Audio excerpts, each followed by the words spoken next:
Hello everyone, ఈరోజు మన వీడియోలో చికెన్ పచ్చడిని సింపుల్ వేలో అలాగే చాలా టేస్టీగా ఎలా చేయాలో తెలుసుకుందాం. నేను చెప్పిన విధంగా ఒకసారి ట్రై చేసి చూడండి. చాలా టేస్టీగా అలాగే 2 లేదా 3 నెలల వరకు స్టోర్ చేసుకోవచ్చు. దీనికోసం పావు కేజీ చికెన్ని తీసుకొని చిన్న చిన్న పీసులుగా కట్ చేసుకోవాలి. బోన్లెస్ చికెన్ తీసుకోవాలండి. చిన్న చిన్న పీసులుగా కట్ చేసుకొని వీడియోలో చూపించిన విధంగా ఒక బౌల్ తీసుకొని బౌల్లో సరిపడా వాటర్ తీసుకొని దీన్ని స్టవ్ మీద పెట్టుకొని ఈ బౌల్లో 1 స్పూన్ సాల్ట్ అలాగే చిన్న స్పూన్ పసుపు యాడ్ చేసుకొని 2 లేదా 3 పొంగులు వచ్చే వరకు ఉడికించుకోవాలి. ముక్క లైట్గా మెత్తబడే వరకు ఉడికిన తర్వాత స్టవ్ ఆఫ్ చేసుకొని వడగట్టుకోవాలి. ఇలా చేయడం వల్ల చికెన్ పచ్చడి చాలా టేస్టీగా డీప్ ఫ్రై చేసినప్పుడు చాలా త్వరగా ఫ్రై అవుతుంది. ఇలా వడగట్టుకున్న చికెన్ని 10 నిమిషాల పాటు చల్లారబెట్టుకొని వాటర్ అంతా పోయే వరకు ఉంచుకొని తర్వాత డీప్ ఫ్రై చేసుకోవాలి. డీప్ ఫ్రై కోసం పావు కేజీ చికెన్కి 100 గ్రామ్స్ ఆఫ్ ఆయిల్ తీసుకొని ఆయిల్ వేడైన తర్వాత వడగట్టుకున్న చికెన్ని ఆయిల్లో వేసుకొని గోల్డెన్ కలర్ వచ్చే వరకు డీప్ ఫ్రై చేసుకోవాలి. ఇలా లైట్గా గోల్డెన్ బ్రౌన్ రాగానే ఆయిల్ నుంచి చికెన్ని సపరేట్ చేసుకొని మసాలా పౌడర్ని రెడీ చేసుకోవాలి.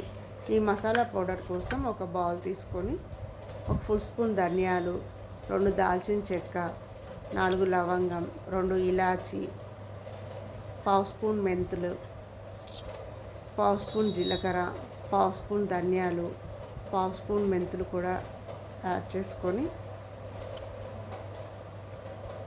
మంచి అరోమా వచ్చే వరకు స్టవ్ సిమ్లో పెట్టుకొని రోస్ట్ చేసుకోవాలి. బాగా రోస్ట్ అయిన తర్వాత స్టవ్ ఆఫ్ చేసుకొని పౌడర్ చేసుకొని పక్కకు పెట్టుకోవాలి.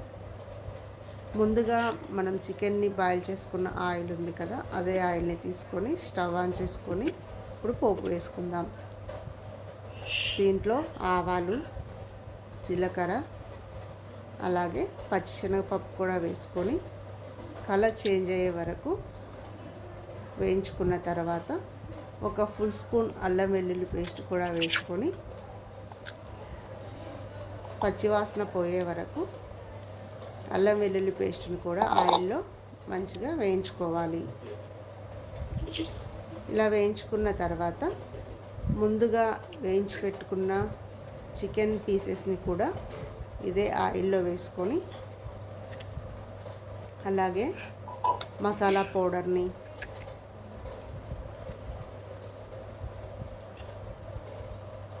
కారం, పసుపు, ఉప్పు కూడా యాడ్ చేసుకొని ఒక 2 మినిట్స్ పచ్చివాసన పోయే వరకు చికెన్కి కారం, ఉప్పు పట్టే విధంగా స్టవ్ మీద పెట్టుకొని ఆఫ్ చేసుకొని పచ్చడి చల్లారిన తర్వాత ఒక మీడియం సైజు లెమన్ తీసుకొని రసం యాడ్ చేసుకోవాలి. అంతే అండి, ఎంతో టేస్టీగా ఉండే చికెన్ పచ్చడి రెడీ.